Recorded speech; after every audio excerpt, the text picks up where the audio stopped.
کی عظمت پہ کٹانے کے لیے ہے، یہ راز بتاتی ہے ہمیں آیہ تطہیر، باقی تو محمد کے گھرانے کے لیے ہے۔ قرآن بتاتا ہے جسے درجہ محمود منصب تو حسنین کے نانا کے لیے ہے، اور غازی نے بتایا ہے ہمیں اپنے عمل سے یہ راستہ سرکار کو پانے کے لیے ہے۔ سبحان اللہ، ماشاءاللہ۔ بعد سلام و سلام لائق عزت والی بڑے احترام میرے بزرگوں، دوستو، السلام علیکم ورحمۃ اللہ وبرکاتہ۔ وعلیکم السلام ورحمۃ اللہ وبرکاتہ۔ اللہ تبارک و تعالی کا کروڑا احسان ہے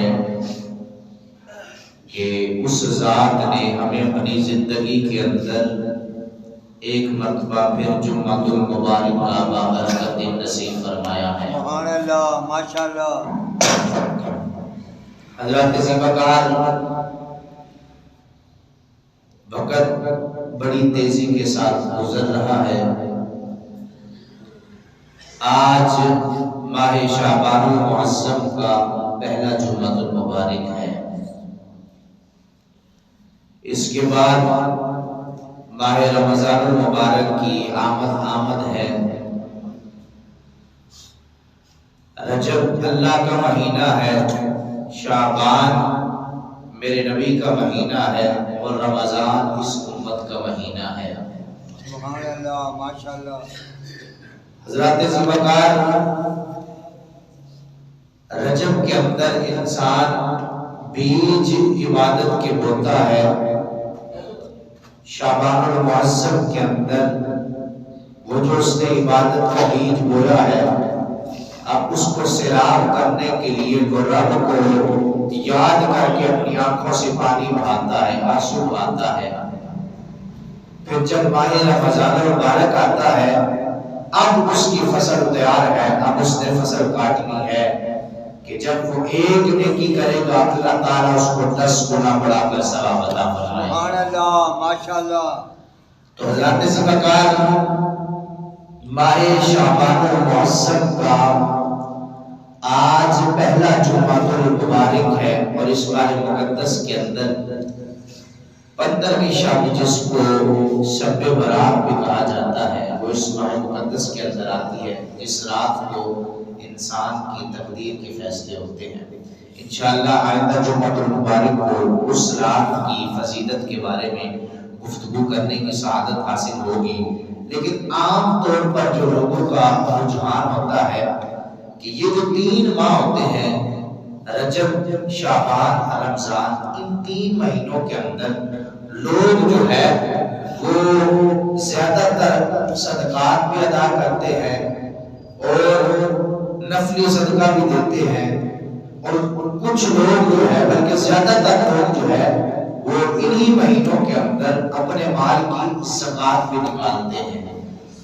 حضرات ذوالفقار، آج کی گفتگو کا عنوان جو ہے وہ زکات کے حوالے سے ہے۔ اللہ تعالیٰ نے قرآن مجید فرقان حمید کے اندر ارشاد فرمایا وَأَقِیمُوا الصَّلَاةَ وَآتُوا الزَّکَاةَ وَارْکَعُوا مَعَ الرَّاکِعِینَ، اور نماز قائم رکھو اور زکات دیا کرو اور رکوع کرنے والوں کے ساتھ رکوع کرو۔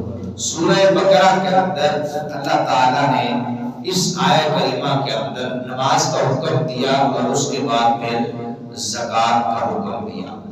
حضرات ذوالفقار، آقا علیہ السلام نے ارشاد فرمایا بنی الاسلام علی خمس، اسلام کی بنیاد 5 چیزوں پر ہے۔ اسلام کی بنیادی ارکان 5 ہیں، کون کون سے؟ فرمایا شہادت لا الہ الا اللہ وان محمد عبدہ ورسولہ۔ ان 5 بنیادی ارکان میں سے پہلا رکن یہ ہے کہ انسان گواہی دے کہ اللہ کے سوا کوئی عبادت کے لائق نہیں، اور محمد صلی اللہ علیہ وسلم اللہ کے سچے بندے اور رسول ہیں۔ سب سے پہلا بنیادی رکن یہ ہے۔ دوسرے نمبر پر فرمایا وَإِقَامِ الصَّلَاةِ، اور نماز قائم کرنا، نماز قائم کرنا یہ دوسرا بنیادی رکن ہے۔ تیسرے نمبر پر فرمایا وَإِيتَاءِ الزَّکَاۃ، اور زکوٰۃ ادا کرنا، والحج، اور حج کرنا، وصوم رمضان، اور رمضان شریف کے روزے رکھنا۔ بخاری اور مسلم دونوں احادیث کی مستند ترین کتابوں کے اندر یہ روایت موجود ہے کہ آقا علیہ السلام نے فرمایا کہ اسلام کی بنیاد 5 چیزوں پر ہے۔ سب سے پہلے کہ انسان اس بات کی گواہی دے کہ اللہ کے سوا کوئی عبادت کے لائق نہیں اور محمد اللہ کے بندے اور رسول ہے۔ دوسرے نمبر پر فرمایا نماز قائم کرنا، تیسرے نمبر پر فرمایا زکوٰۃ ادا کرنا، چوتھے نمبر پر فرمایا حج کرنا اگر اللہ نے اس کی استطاعت دی ہے، اور 5ویں نمبر پر فرمایا روزہ رکھنا۔ آج چونکہ زکوٰۃ کے حوالے سے گفتگو کرنے کا ارادہ ہے، حضرات ذمہ زکوٰۃ کا معنی ہوتا ہے کہ پاک ہونا، پاک ہونا۔ زکوٰۃ کا معنی ہے پاک ہونا۔ تو جب انسان اپنے مال کا حساب کر کے اس میں سے زکوٰۃ ادا کر دیتا ہے، زکوٰۃ نکال دیتا ہے، تو اللہ تعالیٰ اس کے بقیہ مال کو پاک اور صاف کر دیتا ہے۔ اس وجہ سے اس کو زکوٰۃ کہتے ہیں۔ اور اس کے ساتھ ساتھ اس کا ایک معنی مطلب جو ہے وہ بیان کیا جاتا ہے کہ نشو و نما ہونا، بڑھنا، کسی چیز کا زیادہ ہونا۔ تو جب انسان اپنے مال کی زکوٰۃ نکالتا ہے حساب کر کے، تو اللہ تعالیٰ پھر اس کے مال کو بٹنے نہیں دیتا، بلکہ زکوٰۃ نکالنے کی برکت سے اللہ تعالیٰ اس کے مال کو اور بڑھاتا رہتا ہے۔ اللہ تعالیٰ اس کے مال کو اور بڑھاتا رہتا ہے۔ اللہ تعالیٰ نے فرمایا نا یمحق اللہ الربا ویربی الصدقات، اللہ تعالیٰ سود کو مٹاتا ہے اور صدقات کو بڑھاتا ہے۔ فرمایا ایک معنی تو یہ پاک اور صاف ہونا۔ تو جب انسان اپنے مال سے حساب کر کے زکوٰۃ نکالتا ہے تو اللہ تعالیٰ جو اس کا بقیہ مال ہے اس کو پاک اور صاف کر دیتا ہے، اس سے گندگی دور کر دیتا ہے۔ جو مال کا قرض تھا وہ تو اس نے زکوٰۃ کے لیے نکال دیا، زکوٰۃ کے ذریعے نکال دیا اور دے دیا، بقیہ جو مال ہے پھر وہ پاک اور صاف ہو جاتا ہے۔ اسی طرح دوسرا معنی ہوتا ہے نشو و نما، بڑھنا۔ تو جب انسان اپنے مال کا حساب کر کے اس میں سے زکوٰۃ ادا کرتا ہے، بظاہر تو اس کو یہ نظر آتا ہے کہ اس مال میں سے میں نے اتنی زکوٰۃ دے دی، یہ کم ہو گیا، لیکن اللہ تعالیٰ اس زکوٰۃ ادا کرنے کی وجہ سے اس کے مال کو گھٹنے نہیں دیتا، بلکہ اس کو اور بڑھاتا رہتا ہے، اس کے اندر برکت ڈال دیتا ہے، جس کی وجہ سے اس کا مال کم نہیں ہوتا بلکہ پہلے سے زیادہ بڑھتا رہتا ہے۔ حضرات ذمہ یہ تو اس امت کے اندر ہے، اس سے جو پہلے والی امتیں تھیں ان کے اندر بھی زکوٰۃ فرض تھی۔ حضرت عیسیٰ علیہ السلام کے بارے میں قرآن مجید کے اندر ارشاد فرمایا وَجَعَلَنِي مُبَارَكًا أَيْنَمَا كُنتُ وَأَوْصَانِي بِالصَّلَاةِ وَالزَّكَاةِ مَا دُمْتُ حَيًّا۔ اللہ تعالیٰ نے مجھے برکت والا بنایا ہے۔ حضرت عیسیٰ علیہ السلام فرماتے ہیں قرآن مجید کے اندر، رب ذوالجلال نے فرمایا کہ حضرت عیسیٰ علیہ السلام فرماتے ہیں اللہ تعالیٰ نے مجھے برکت والا بنایا کہ میں کہیں ہوں، مجھے نماز اور زکوٰۃ کی تاکید فرمائی۔ اللہ تعالیٰ کی طرف سے جو فرائض لازم کیا گئے تھے حضرت عیسیٰ علیہ السلام ان کو بیان کرتے ہوئے ان کے اندر حضرت عیسیٰ علیہ السلام نے زکوٰۃ کا ذکر فرمایا۔ اسی طرح حضرت اسماعیل علیہ السلام کا ذکر بھی قرآن کے اندر موجود ہے، وَقَانَ يَأْمُرُ أَهْلَهُ بِالصَّلَاةِ وَالزَّكَاةِ، اور ان کی یہ شان ہے کہ وہ اپنے اہل کو، اپنے گھر والوں کو نماز کا بھی حکم دیتے ہیں اور زکوٰۃ کا بھی حکم دیتے ہیں۔ وَإِقَامَ الصَّلَاةِ وَإِيتَاءِ الزَّكَاةِ، نماز قائم کرنے اور زکوٰۃ دینے کا ہم نے ان کو حکم دیا۔ ان آیات سے معلوم ہوتا ہے کہ صرف اس امت پر نہیں بلکہ جو اس سے پہلے والی امتیں تھیں ان کے اوپر بھی رب ذوالجلال نے زکوٰۃ کو فرض کیا ہوا تھا۔ انسان جب زکوٰۃ ادا کرتا ہے تو پھر اس سے معاشرے کے اندر ایک خوبصورت امن قائم ہوتا ہے کہ جب امیر انسان جس کو اللہ تعالیٰ نے اپنے فضل سے دولت دی ہوئی ہے، جب وہ اپنے مال کا حساب کر کے اس میں سے زکوٰۃ نکالے گا، غریب کو دے گا، جو ضرورت مند ہے غریب کو جب دے گا تو غریب کا حق ادا ہوگا، وہ اپنی ضروریات کو پورا کرے گا، تو اس کی وجہ سے ایک خوبصورت معاشرہ جو ہے وہ ایک وجود کے اندر آئے گا۔ حضرات ذی وقار، اب زکوٰۃ کا نصاب کیا ہے کہ کون سا ایسا بندہ ہے جس کے اوپر زکوٰۃ فرض ہوتی ہے؟ تو زکوٰۃ کا نصاب یہ ہے کہ اگر کسی کے پاس 52.5 تولہ چاندی یا 52.5 تولہ سونا ہو یا 52.5 تولہ چاندی کی ملکیت اس کے پاس پیسے ہو اور اس کے اوپر 1 سال بھی گزر گیا ہو، ضروریات زندگی کے علاوہ اتنے پیسے ہو کہ جن کی قیمت 52.5 تولہ چاندی تک پہنچ جاتی ہے اور اس کے اوپر 1 سال بھی گزر گیا ہو، تو پھر اس بندے کے اوپر جو ہے وہ زکوٰۃ ادا کرنا فرض ہو جاتی ہے۔ حضرات ذی وقار، جب انسان اپنے مال کی زکوٰۃ دیتا ہے، حساب کر کے زکوٰۃ دیتا ہے، تو پھر اللہ تعالیٰ اپنے فضل سے اس کو اور عطا کرتا ہے۔ یہ نہیں کہ اس کا مال کم ہو جاتا ہے، بلکہ اللہ تعالیٰ اس پر اپنا خصوصی فضل و کرم فرماتا ہے اور اس کے مال کے اندر اور بھی برکت عطا فرماتا ہے۔ اور بعض لوگ جو ہے وہ صاحب نصاب ہونے کے باوجود، جب کہ ان کو مسائل کا بھی پتہ ہوتا ہے کہ ان کے اوپر زکوٰۃ فرض ہے، اس کے باوجود جو ہے وہ زکوٰۃ ادا نہیں کرتے، تو پھر ان کے لیے رب ذوالجلال کی طرف سے ایک عذاب آنے والا ہے اور وہ اس عذاب کے لیے تیار رہے۔ اللہ تعالیٰ نے اگر اپنے فضل سے عطا کیا ہے تو پھر اللہ تعالیٰ نے ہر مسلمان کے اوپر زکوٰۃ فرض کی ہے۔ حضرت سیدنا صدیق اکبر رضی اللہ تعالیٰ عنہ، آپ کے زمانے کے اندر منکرین زکوٰۃ کا فتنہ اٹھنے لگا نا، لوگوں نے انکار کیا کہ ہم زکوٰۃ نہیں دیں گے۔ حضرت سیدنا صدیق اکبر رضی اللہ تعالیٰ عنہ، آپ نے ان کے خلاف جہاد کیا، فرمایا ہر وہ بندہ جو رسول اللہ کے زمانے کے اندر ایک اونٹ کی رسی کے برابر بھی جو دیا کرتا تھا، اگر وہ اس سے بھی اعراض کرے گا تو صدیق اکبر اس کے ساتھ بھی جنگ کرے گا۔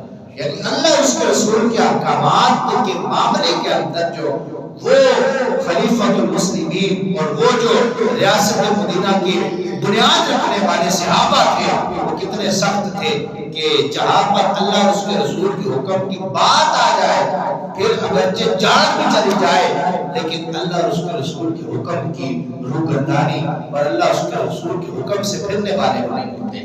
حضرات ذی وقار، جس بندے کو اللہ تعالیٰ نے فضل سے دیا ہوا ہے اور وہ صاحب نصاب ہے، یعنی اس کے پاس 52.5 تولہ چاندی، 7.5 تولہ سونا یا 52.5 تولہ چاندی کی ملکیت کے برابر ضروریات زندگی کے علاوہ نقدی یا کچھ بھی ایسا مال ہے جس کے اوپر 1 سال گزر گیا ہے، تو پھر اس کے اوپر فرض ہے کہ وہ اپنے مال کا حساب کر کے اس میں سے جو ہے وہ زکوٰۃ ادا کرے۔ یہ اللہ تعالیٰ کا فضل ہوتا ہے کہ وہ اپنے بندوں کو ادا کرتا ہے۔ آپ جس بندے کو اللہ تعالیٰ نے اپنے فضل سے عطا کیا ہے نا، پھر اس کو چاہیے کہ وہ اس میں سے ہر حقدار کا حق ادا کرے۔ اللہ تعالیٰ نے قرآن مجید کے اندر فرمایا وَمِنْهُمْ مَنْ عَاهَدَ اللَّهَ لَئِنْ آتَانَا مِنْ فَضْلِهِ لَنَصَّدَّقَنَّ وَلَنَكُونَنَّ مِنَ الصَّالِحِينَ فَلَمَّا آتَاهُم مِنْ فَضْلِهِ بخلوا به وتولوا وهم معرضون۔ اللہ تعالیٰ نے فرمایا کہ وَمِنْهُمْ مَنْ عَاهَدَ اللَّهَ، اور کچھ لوگ وہ ہیں کہ جنہوں نے اللہ سے وعدہ کیا، لیکن آتانا، کیا وعدہ کیا کہ اگر اللہ تعالیٰ ان کو اپنے فضل سے عطا کرے گا، لیکن آتانا من فضلہ، اگر اللہ تعالیٰ ان کو اپنے فضل سے عطا کرے گا، لَنَصَّدَّقَنَّ وَلَنَكُونَنَّ مِنَ الصَّالِحِينَ، تو وہ ضرور بھی ضرور اس مال میں سے صدقہ کریں گے اور نیکوں میں سے ہو جائیں گے۔ یعنی اللہ تعالیٰ فرماتا ہے کہ وہ لوگ جنہوں نے اللہ سے وعدہ کیا کہ اگر اللہ تعالیٰ ان کو اپنے فضل سے عطا کرے گا تو وہ اس میں سے ضرور بھی ضرور صدقہ کریں گے اور وہ نیکوں میں سے ہو جائیں گے۔ فَلَمَّا آتَاهُم مِنْ فَضْلِهِ، پس جب اللہ تعالیٰ نے ان کو اپنے فضل سے عطا کر دیا، بخلوا بِهِ وَتَوَلَّوْا وَهُمْ مُعْرِضُونَ، بخلوا بِهِ، تو وہ اس کے اندر بخل کرنے لگے، یعنی وہ اللہ کی راہ میں خرچ کرنے کے بخل کرنے کرنے لگے، کنجوسی کرنے لگے، وَتَوَلَّوْا وَهُمْ مُعْرِضُونَ، اور انہوں نے روگردانی کی اور وہ منہ پھیرنے والے ہیں۔ حضرات عزیز وقار، اس آیہ کریمہ کا شان نزول کچھ اس طرح سے ہے کہ ایک شخص تھا ثعلبہ بن حاتم، غریب آدمی تھا۔ وہ ایک دن مدینے کے اندر حضور کی بارگاہ کے اندر آتا ہے، آ کر کے عرض کرتا ہے، یا رسول اللہ آپ دعا فرمائیں کہ میں مالدار ہو جاؤں۔ حضور علیہ السلام نے فرمایا، ثعلبہ چھوڑ، دولت کیا کرنی ہے؟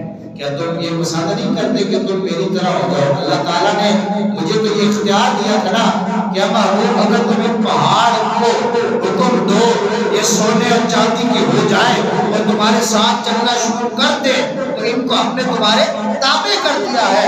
اے ثعلبہ کیا تم اس بات پر خوش نہیں ہو کہ تم اس طرح ہو جاؤ جس طرح میں ہوں؟ کہ مجھے تو یہ پتا تھا کہ اگر میں اس پہاڑ کو حکم دوں گا یہ سونے کے بن جائیں گے، لیکن میں نے دولت کو نہیں بلکہ فقر کو اختیار کیا، لہذا تم یہ پسند نہیں کرتے کہ تم میری طرح ہو جاؤ۔ حضرات عزیز وقار، ثعلبہ بن حاتم نے پھر عرض کیا، یا رسول اللہ نہیں، آپ دعا کیجئے کہ میں مالدار ہو جاؤں۔ حضور علیہ السلام نے پھر سمجھایا، فرمایا ثعلبہ کہ وہ مال، وہ تھوڑا مال کہ جس کا تم اچھے طریقے سے رب کا شکر ادا کر سکو، اس زیادہ مال سے بہتر ہے کہ تم اس مال کی دیکھ بھال کے اندر اتنے مصروف ہو جاؤ کہ تم رب کا شکر بھی ادا نہ کر سکو۔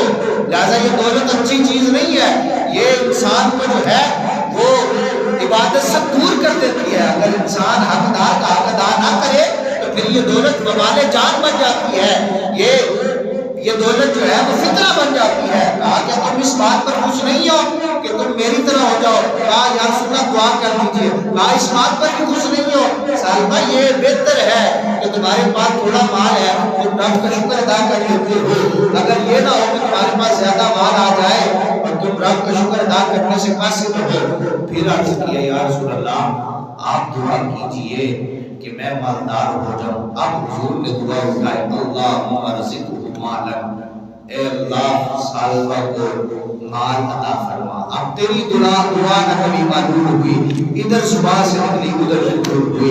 یہاں حضور نے دعا فرمائی، وہاں ثعلبہ کے حق میں دعائیں قبول ہونا شروع ہو گئی۔ ثعلبہ نے جا کر کچھ بکریاں خریدی، اللہ تعالیٰ نے ان کے اندر اتنی برکت ڈالی، اتنی برکت ڈالی کہ وہ بکریاں اتنی بڑھ گئی یہاں تک کہ مدینے کے اندر کوئی بھی حویلی ایسی نہ تھی کہ جس کے اندر وہ بکریاں سما سکے۔ پھر ثعلبہ کو کیا ہوا؟ ثعلبہ کو ان بکریوں کی دیکھ بھال کے لیے مدینے سے باہر جانا پڑا، ایک جنگل کے اندر گیا، وہاں پر جا کر ایک ڈیرا بنایا اور پھر ان بکریوں کی دیکھ بھال کرنے لگا۔ اب وہ ثعلبہ جو صبح شام مسجد کے اندر حاضر رہتا تھا، حضور کی خدمت کے اندر حاضر رہتا تھا، فجر کے وقت، ظہر کے وقت، عصر کے وقت، مغرب کے وقت، عشاء کے وقت، ہر وقت مسجد کے اندر حاضر رہتا تھا، اور اس کا یہ لقب تھا امامت المسجد، یعنی مسجد کی کبوتری، اس کو مسجد کی کبوتری کہا جاتا تھا۔ جب اس کو اللہ نے دولت عطا کی اور اس کے پاس مال آیا، پہلے تو ان کی دیکھ بھال کے اندر لگا رہا، اتنی زیادہ بڑھ گئی کہ اس کو مدینے سے باہر جانا پڑا۔ اب جب مدینے سے باہر گیا ان کی دیکھ بھال کے لیے، اب کیسے وہ ہر وقت مسجد کے اندر آ سکتا ہے؟ یہاں تک کہ وہ ہفتے میں ایک دن صرف جمعے کے لیے آیا کرتا۔ پھر اتنی دولت بڑھ گئی، کیونکہ حضور نے دعا کی ہوئی تھی، اتنی دولت بڑھ گئی کہ اب ہفتے میں ایک مرتبہ تو کیا، سال میں بھی ایک مرتبہ شاید جو ہے وہ ثعلبہ مسجد کے اندر حاضر ہوتا۔ حضرات عزیز وقار، ادھر سے رب ذوالجلال کی طرف سے زکوٰۃ کا حکم نازل ہوتا ہے۔ حضور علیہ السلام نے اپنے دو عاملین کو بھیجا کہ جاؤ جا کر زکوٰۃ جمع کر کے لے آؤ، اور وہ فلاں جگہ پر ثعلبہ اپنی بکریوں کی، اپنے جانوروں کی دیکھ بھال کر رہا ہے، اس سے بھی زکوٰۃ دے کر آنا۔ حضور کے دو عاملین گئے، جا کر کے کہا کہ ثعلبہ یہ دیکھو زکوٰۃ کا حکم نازل ہوا ہے، یہ زکوٰۃ ادا کرنی ہے، آپ حضور کی طرف سے آئے ہیں۔ ثعلبہ نے دیکھا، دیکھ کر کہنے لگا یہ تو بہت زیادتی ہے۔ اب جب انسان دولت کی لالچ کے اندر آ جائے اور مال کی محبت اس کے دل کے اندر بڑھ جائے، پھر اگر شمار کے اندر سے تھوڑا سا بھی کم ہو رہا ہو تو انسان کو فکر پڑ جاتی حقدار کو حق ادا کرتا تو اللہ تعالیٰ اس کے مال کو کبھی گھٹنے نہ دیتا، بلکہ اللہ تعالیٰ اور بڑھا کر عطا کرتا۔ اس نے کہا یہ تو بہت زیادتی ہے، لہٰذا تم آگے جاؤ، میں اتنی دیر سوچتا ہوں، واپسی پر پھر آنا، واپسی پر وہ پھر آتے ہیں۔ کہا وہ خط تو دکھاؤ، دیکھا، کہا یہ تو ایک ٹیکس ہے، یہ تو زیادتی ہے، یہ تو میں نہیں دے سکتا۔ آپ جب عاملین حضور کی بارگاہ کے اندر آئے، حضور نے دیکھتے ساتھ ہی فرمایا وہی سالمہ ہلاک ہو گیا۔ پھر اس وقت رب ذوالجلال نے یہ آیت کریمہ نازل فرمائی وَمِنْهُمْ مَنْ عَاهَدَ اللَّهَ لَئِنْ آتَانَا مِنْ فَضْلِهِ، اور وہ لوگ جنہوں نے اللہ سے وعدہ کیا تھا اگر اللہ تعالیٰ ان کو عطا کرے گا اپنے فضل سے لَنَصَّدَّقَنَّ وَلَنَكُونَنَّ مِنَ الصَّالِحِينَ، تو وہ ضرور بھی ضرور صدقہ کریں گے اور نیکوں میں سے ہو جائیں گے۔ فَلَمَّا آتَاهُم مِنْ فَضْلِهِ، بس جب اللہ تعالیٰ نے ان کو اپنے فضل سے عطا کیا، بَخِلُوا بِهِ، تو وہ اس کے اندر بخل کرنے لگے، کنجوسی کرنے لگے، وَتَوَلَّوْا وَهُمْ مُعْرِضُونَ، انہوں نے روگردانی کی اور اپنے منہ کو پھیر لیا۔ یعنی یہی وہ سالمہ تھا، حضور کی بارگاہ کے اندر آیا، کہا عرض کی یا رسول اللہ دعا کرے اللہ تعالیٰ مجھے دولت عطا کرے، جب دولت مجھے مل جائے گی ہر حقدار کا حق بھی ادا کروں گا۔ پھر جب حضور نے زکوٰۃ کے لیے اپنے عاملین کو بھیجا، یہ تو زیادتی ہے، دولت مال کی محبت جو ہے وہ دل کے اندر بڑھ گئی تھی نا، تو پھر زکوٰۃ نہیں دی۔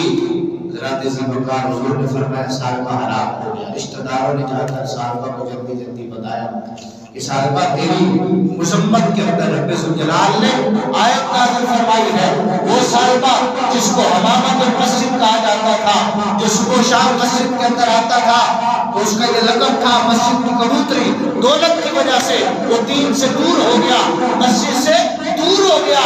حضرت ذوالفقار یہاں تک کہ رب ذوالجلال نے اس کی مذمت کے اندر آیت نازل فرمائی، رشتہ داروں نے بتایا جا کر سالمہ تیری مذمت کے اندر رب ذوالجلال نے آیت نازل فرمائی ہے۔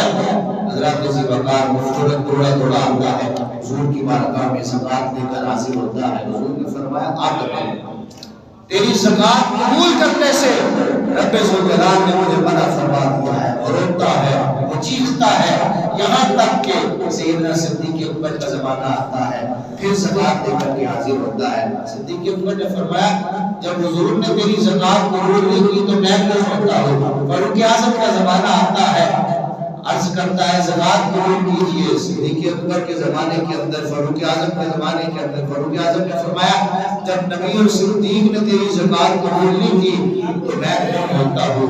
یہاں تک کہ حضرت سیدنا عثمان غنی رضی اللہ تعالیٰ عنہ آپ کے دور کے اندر جو ہے وہ اس دنیا سے چلا جاتا ہے۔ حضرت ذوالفقار دیکھیے، وہ جس کو حمامۃ المسجد کہا جاتا تھا، مسجد کی کبوتری کہا جاتا تھا، حضور نے فرمایا سالمہ میری طرح تم رہنا پسند نہیں کرتے؟ فرمایا سالمہ کیا وہ تھوڑا مال بہتر نہیں ہے جس کا تم شکر ادا کر سکو صحیح طریقے سے، اس سے کہ تمہارے پاس اتنا مال آ جائے کہ تم رب کا شکر ادا کرنے سے بھی قاصر رہو۔ حضرت ذوالفقار سالمہ نے ایک نہ مانی، عرض کیا سنا میرے لیے دعا کیجیے اللہ تعالیٰ مجھے دولت عطا فرمائے، میں حقدار کا حق ادا کروں گا۔ حضور نے دعا فرمائی، اللہ نے دولت عطا فرمائی کہ جب زکوٰۃ کا حکم نازل ہوا تو پھر اس نے زکوٰۃ دینے سے انکار کیا۔ دیکھیے اللہ تعالیٰ نے اگر مال عطا کیا ہے تو پھر اس میں سے زکوٰۃ دینی ہے۔ اللہ تعالیٰ نے اگر مال عطا کیا تو پھر زکوٰۃ دینی ہے۔ حضرت ذوالفقار میرے آقا علیہ الصلوۃ والسلام تشریف فرما تھے، بنی اسرائیل کے 3 بندوں کی کہانی حضور نے اپنے صحابہ کو فرمائی۔ فرمایا صحابہ بنی اسرائیل کے اندر 3 بندے تھے، ایک وہ جس کے جسم پر کوڑ لگا ہوا تھا، ایک جس کے سر پر بال نہیں تھے وہ گنجا تھا، تیسرا فرمایا وہ اندھا تھا دیکھ نہیں سکتا تھا۔ ایک دن اللہ تعالیٰ نے اپنا ایک فرشتہ ان 3 بندوں کے پاس بھیجا۔ فرشتہ سب سے پہلے اس بندے کے پاس گیا کہ جس کے جسم پر کوڑ لگا ہوا تھا، بیماری لگی ہوئی تھی۔ فرشتے نے انسانی شکل کے اندر جا کر پوچھا تیرے دل کی کوئی خواہش ہے؟ کہا ہاں میرے دل کی خواہش ہے۔ کہا کیا خواہش ہے؟ کہا یہ خواہش ہے کہ یہ جو میرے جسم پر کوڑ لگا ہے نا، میرا جسم خراب ہے، اللہ تعالیٰ اس کو ٹھیک کر دے، اس فرشتے نے جو انسانی شکل کے اندر تھا اس کے جسم کے اوپر ہاتھ پھیرا، اللہ تعالیٰ نے اس کو شفا عطا فرما دی۔ اب فرشتے نے کہا کہ تجھے مال میں سے کیا پسند ہے؟ تو کہا مجھے اونٹ پسند ہے۔ اب اس فرشتے نے جو انسانی شکل کے اندر تھا ایک حاملہ اونٹنی اس کو عطا کی۔ اب اللہ تعالیٰ نے اس کے اندر برکت رکھی کہ وہ انسان مالدار ہو گیا۔ دوسرے بندے کے پاس گیا کہ جو گنجا تھا، جس کے سر کے اوپر بال نہیں تھے، فرشتے نے کہا کہ تجھے کیا پسند ہے؟ کہا مجھے یہ پسند ہے کہ میرے خوبصورت بال آ جائیں، ان کی وجہ سے لوگ مجھ سے نفرت کرتے ہیں، مجھے حقارت کی نگاہ سے دیکھتے ہیں۔ تو فرشتے نے جو انسانی شکل کے اندر تھا اس کے سر کے اوپر ہاتھ پھیرا، اللہ تعالیٰ نے بال عطا کر دیے۔ کہا تیری کیا خواہش ہے؟ تجھے کون سا بال پسند ہے؟ کہا مجھے گائے پسند ہے۔ تو اس فرشتے نے کہا حاملہ گائے اس گنجے انسان کو عطا کی، اللہ تعالیٰ نے اس کے اندر برکت ڈالی، وہ بھی مالدار ہو گیا، دونوں مالدار ہو گئے۔ تیسرے بندے کے پاس گیا جو اندھا تھا، کہا تیری کیا خواہش ہے؟ کہا میری یہ خواہش ہے کہ میری بینائی واپس آ جائے، میں قدرت کے نظاروں کو دیکھوں، اللہ تعالیٰ نے یہ کائنات کتنی حسین بنائی ہے، ان نظاروں کو دیکھوں۔ اس نے اس کی آنکھوں کے اوپر ہاتھ پھیرا، اللہ تعالیٰ نے بینائی عطا کر دی۔ کہا تجھے مال میں سے کیا پسند ہے؟ کہا بکری پسند ہے۔ ایک حاملہ بکری اس کو دی اور برکت کی دعا کی، اللہ تعالیٰ نے اس کو بھی مالدار کر دیا۔ اب وہ تینوں بندے کہ جس کے جسم کے اوپر کول لگا تھا، اللہ تعالیٰ نے شفا عطا کی، مالدار ہو گیا۔ جو گنجا تھا، اللہ تعالیٰ نے بال عطا کی، مالدار ہو گیا۔ جو اندھا تھا، اللہ تعالیٰ نے بینائی عطا کی، مالدار ہو گیا۔ کچھ عرصہ گزرنے کے بعد اللہ تعالیٰ نے اب پھر تینوں بندوں سے امتحان لینے کی غرض سے اب پھر ایک فرشتہ جو ہے وہ انسانی شکل کے اندر بھیجا۔ اب اس بندے کے پاس گیا کہ جس کے جسم پر پہلے سے کول لگا ہوا تھا۔ فرشتہ اسی حالت کے اندر گیا کہ جیسے وہ پہلے بندہ تھا کہ انسانی شکل کے اندر جس کے اوپر کول لگا تھا، جا کر کے سوال کرتا ہے کہ مجھے تیری مدد کی ضرورت ہے، میری مدد کر، اللہ تعالیٰ نے مجھے اتنا مال عطا کیا ہوا ہے، اس میں سے کچھ مجھے عطا کر دے، میری مدد ہو جائے گی۔ وہ بندہ کہتا ہے کہ یہ سب کچھ میں نے اپنی محنت سے بنایا ہے، اس میں سے میں تجھے بھی عطا نہیں کر سکتا۔ اس نے کہا میں نے سنا ہے تو پہلے ایسا ہی تھا، تیرا جسم بھی ایسا ہی تھا، تیرے جسم پر کول لگا تھا، یہ تو اللہ تعالیٰ نے تیرے اوپر فضل کیا اور تجھے مالدار بنایا ہے۔ کہا ایسی کوئی بات نہیں ہے، یہ مجھے میرے باپ دادا کی وراثت سے ملا ہے، میں بڑا امیر ہوں۔ فرشتے نے کہا کہ اگر تو جھوٹ بول رہا ہے تیرا سارا مال ہلاک ہو جائے، اگر تو سچ بول رہا ہے یہ سارا کا سارا ٹھیک رہے۔ حضرت ذی وقار اس بندے نے جھوٹ بولا تھا، سارا مال ہلاک ہو گیا۔ دوسرے بندے کے پاس گیا، اس نے بھی ایسا ہی کہا، جو گنجا تھا، کہا کہ یہ سارا میں نے اپنی محنت سے بنایا ہے، میں اس میں سے کچھ بھی نہیں دے سکتا۔ اس کے لیے بھی دعا کی، اللہ تعالیٰ نے اس کا مال بھی ہلاک کر دیا۔ اب جب تیسرے بندے کے پاس گیا نا، جو اندھا تھا، کہا کہ میں اندھا ہوں، میری مدد کرو، اللہ تعالیٰ نے تمہیں اپنے فضل سے عطا کیا ہے، آج اگر تم میری مدد کرو گے تو میں اللہ کے نام پر تم سے مانگنے آیا ہوں۔ اب اس بندے نے کہا کہ تو سچ کہتا ہے، یہ جتنا مال مجھے عطا کیا نا اللہ تعالیٰ نے عطا کیا ہے، اللہ کے فضل سے عطا کیا ہے، جا اللہ کے نام پہ جتنا کچھ لے کر جانا چاہتا ہے، جتنی بکریاں لے کر جانا چاہتا ہے وہ اللہ کے نام پر لے جا، یہ اللہ کا دیا ہوا مال ہے۔ حضرت ذی وقار وہ فرشتہ کہتا ہے کہ مجھے تیرے مال کی ضرورت نہیں ہے، بلکہ میں تو امتحان کی غرض سے آیا تھا، تیرے دو ساتھی اس امتحان کے اندر فیل ہو گئے ہیں، وہ برباد ہو کر رہ گئے ہیں، وہ کامیاب ہو گیا ہے، اللہ تعالیٰ نے جو ہے وہ تجھے قبول فرما دیا ہے۔ حضرت ذی وقار اگر اللہ تعالیٰ نے دولت عطا کی ہوئی ہے تو پھر اس سے ہر حقدار کا حق ادا کرنا ہے۔ حضرت ذی وقار جب انسان جو ہے وہ سب کچھ ہونے کے باوجود زکوٰۃ ادا نہیں کرتا، حضرت موسیٰ علیہ السلام کے زمانے کے اندر جب آپ کے زمانے کے اندر زکوٰۃ کا حکم نازل ہوا تو حضرت موسیٰ علیہ السلام نے فرمایا کہ زکوٰۃ دے کر آؤ۔ قارون جو اس وقت بڑا مالدار تھا کہا کہ آپ حضرت موسیٰ علیہ السلام ہمارے مال کے پیچھے پڑ گئے ہیں، جب اس نے حساب کیا کہ یہ تو بہت زیادہ مال بنتا ہے، اس کی میں زکوٰۃ کیسے دوں گا؟ تو کہا اس نے بنی اسرائیل کے بڑے بڑے سرداروں کو بلایا، کہا کہ اس طرح حضرت موسیٰ علیہ السلام ہمارے مال کے در پہ ہو گئے ہیں، ان سے چھٹکارا کیسے ملے؟ تو قارون نے کہا کہ وہ فلاں ایک بدکار عورت ہے، اس کو راضی کرتے ہیں کہ وہ حضرت موسیٰ علیہ السلام پر تہمت لگائے۔ جب حضرت موسیٰ علیہ السلام پر تہمت لگائے گی تو اس طرح ہمیں حضرت موسیٰ علیہ السلام سے نجات مل جائے گی معاذ اللہ، اور ہمارے مال، ہمارے خزانے بھی محفوظ رہیں گے۔ حضرت ذوالفقار قارون نے جو ہے بنی اسرائیل کو جمع کیا اور حضرت موسیٰ علیہ السلام تک پیغام پہنچایا کہ آپ آئیے، بنی اسرائیل آپ کے باز کا انتظار کر رہی ہے۔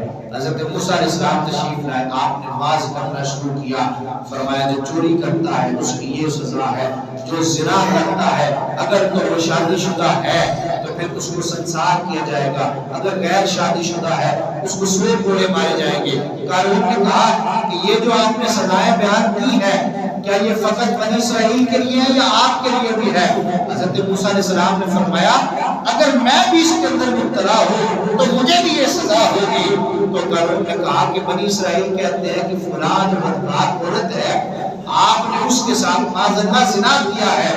حضرت موسیٰ علیہ السلام جلال کے اندر آئے، فرمایا بلاؤ اس عورت کو۔ جیسے ہی وہ عورت آتی ہے حضرت موسیٰ علیہ السلام نے فرمایا اے بی بی تجھے قسم ہے اس ذات کی کہ جس نے بنی اسرائیل کے لیے دریاؤں میں سے راستے بنا دیے، جس نے بنی اسرائیل کے لیے مجھے قرات عطا کی، جب ایسی گفتگو کی وہ خاتون کبھی بھی ڈر جاتی ہے، ڈر کے فوراً توبہ کرتی ہے۔ اور حضرت موسیٰ علیہ السلام کی بارگاہ کے اندر عرض کرتی ہے کہ اے اللہ کے نبی اس قانون نے مجھے اتنے انعام کی لالچ دے کر آپ پر تہمت لگانے کے لیے راضی کیا تھا، میں سچے دل سے توبہ کرتی ہوں۔ حضرت موسیٰ علیہ السلام نے رب کی بارگاہ کے اندر دعا کی کہ یا اللہ قارون کو اس کے خزانوں میں سمیت زمین کے اندر دفن کر دیا جائے۔ پھر قارون جو ہے وہ اپنے خزانے کی سمیت زمین کے اندر دستہ چلا گیا یہاں تک کہ سارا کا سارا زمین کے اندر چلا گیا۔ اللہ تعالیٰ نے قرآن کے اندر ارشاد فرمایا والذین یکنزون الذھب والفضة ولا ينفقونها فی سبیل اللہ فبشرهم بعذاب علیم یوم یحمى علیہا فی نار جہنم فتقوی بها جباہهم وجنوبهم وظہورهم ھذا ما کنزتم لانفسکم فذوقوا ما کنتم تکنزون۔ اللہ تعالیٰ نے قرآن کے اندر جو ارشاد فرمایا والذین یکنزون الذھب، اور وہ لوگ جو جوڑ رکھتے ہیں، جو جمع کرتے ہیں سونا اور چاندی ولا ينفقونها فی سبیل اللہ، اور وہ اس کو رب کی بارگاہ کے اندر خرچ نہیں کرتے، یعنی وہ لوگ جو اپنے پاس سونا اور چاندی جمع کر کے رکھ لیتے ہیں اور رب کی بارگاہ کے اندر خرچ نہیں کرتے، فبشرهم بعذاب علیم، بس ان کو سنا دو دردناک عذاب کی خبر۔ فرمائی یوم یحمى علیہا فی نار جہنم، کہ ایک دن وہ جو اس نے سونا اور چاندی جمع کر کے رکھا ہوا ہے اور اس سے حقدار کا حق نہیں دیا، زکوٰۃ ادا نہیں کی، کہا ایک دن اس کو جہنم کی آگ کے اندر گرم کیا جائے گا، گرم کر کے پھر لگایا جائے گا، داغا جائے گا اس کے جسم پر، فَتُقْوَى بِهَا جِبَاهُهُمْ وَجُنُوبُهُمْ وَظُهُورُهُمْ، وہ گرم کر کے سونا اور چاندی ان کی پیشانیوں پر لگایا جائے گا، ان کے پہلوں پر لگایا جائے گا اور ان کی پیٹھوں پر لگایا جائے گا، اور پھر فرمایا جائے گا ھذا ما کنزتم لانفسکم فذوقوا ما کنتم تکنزون، یہ ہے جو تم نے دنیا کے اندر جمع کر کے رکھا تھا، بس تم آج اس کا مزہ چکھو۔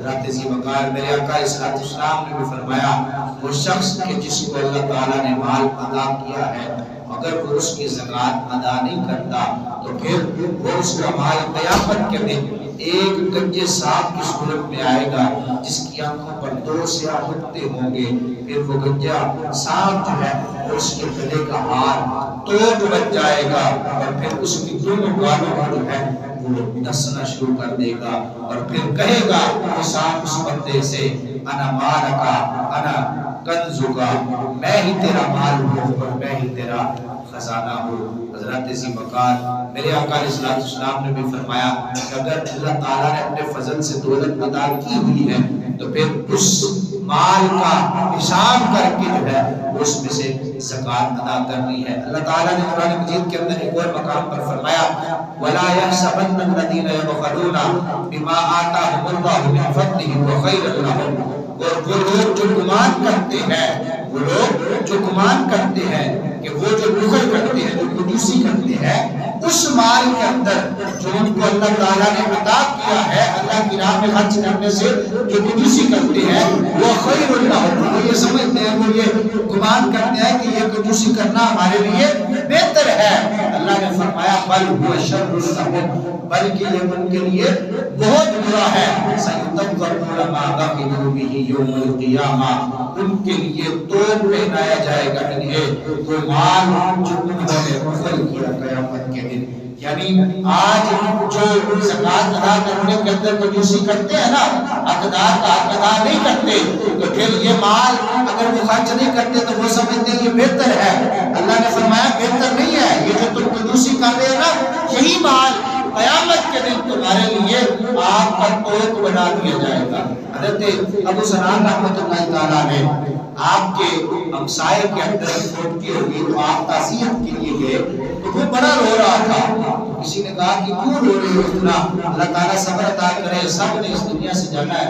کہا وہ بات تو ٹھیک ہے لیکن جب آپ اپنے بھائی کو دفن کر کے آئے نا، سارے لوگ جب واپس آ گئے تو میں نے کہا تھوڑی دیر قبر کے پاس بیٹھ جاتا ہوں۔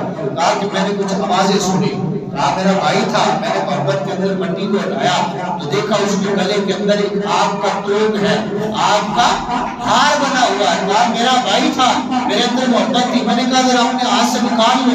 جیسے ہی میں نے ہاتھ آگے کیا میرا ہاتھ جل گیا، میں نے اپنا ہاتھ واپس کھینچ لیا۔ کہا میں کچھ نہیں کر سکا، فوراً واپس مٹی ڈالی، بھاگ کر گھر آ گیا۔